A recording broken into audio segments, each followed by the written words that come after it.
আমি থাকতে তুই আমার বাইরে মারস। ফুলারে বিদেশ পাদায়া কি যে যন্ত্রণার মধ্যে আছি। সুদকুটটা যে নিফা এই নিয়ে রাস্তাঘাটে আমার কাছে কে আছে। এই ঋণের জ্বালা আমি বাঁচি না, কি যন্ত্রণার মধ্যে যাচ্ছি। শেষরাড়া শুধু তো না টেহা হতা।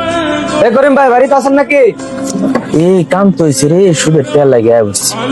এ আবেশ ভাই বাড়িতে আছি, আয়ুন। এই মিয়া, আপনি সুদের টাকাও দিলেন না, আসল টাকাও দিলেন না। আপনি কি টাকা ভদ্রভাবে দিবেন নাকি খারাপ ব্যবহার করতে হবে?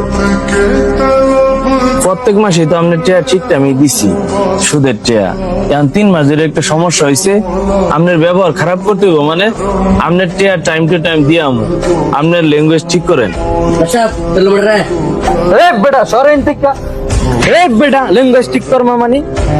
এই নবীর ভাইয়ের তো সুদ করে মারতাছে, নবীর এই বিষয়টা গিয়া কই। এই নবী তোর বাইরে মারতাছে, তুই না মোবাইল চাপতাছস। কি করছ তুই? আমার বাইরে মারতাছে, এই সর।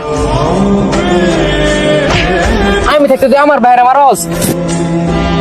সরেন নাম মারে। আব্বা তুমি আমার মাল্লা কি লিখা? তোরে কিলে আমার তুই বুঝস না? বিদেশ জানার আগে তো অনেক সাফা মারছস, অনেক বড় বড় কথা কইছস যে আব্বা আমি বিদেশ যাই হেরা তোমার এই ভাঙ্গা গড্ডার আমি বিল্ডিং করবো, আমার যত ঋণ ফিন আছে সব সুদ করবি, জমি জমা যা বন্ধক আছে সব ছুটাইবি। এখন তোর এই সাফাবাজির কারণেই তো আজকে আমার বেটাই রাস্তাঘাটে ধরে অপমান করে, আমার ধরে মারে। আজকে তোর জন্যই তো আমি অপমানিত হয়েছি। তোর মতো অবদরটা সন্তান আমার দরকার নাই। প্রবাসীরা কখনোই কাজের বয়ে দেশে ফিরে আসেন, দালালি চক্রান্তে হইরা দেশে ফিরতে বাধ্য হয়। আমার মতো যারা প্রবাস ফেরত আছে ওদের মৃত্যুরাগ পর্যন্ত অপমান সহ্য করে যাইতে হবে এমন ভাবে।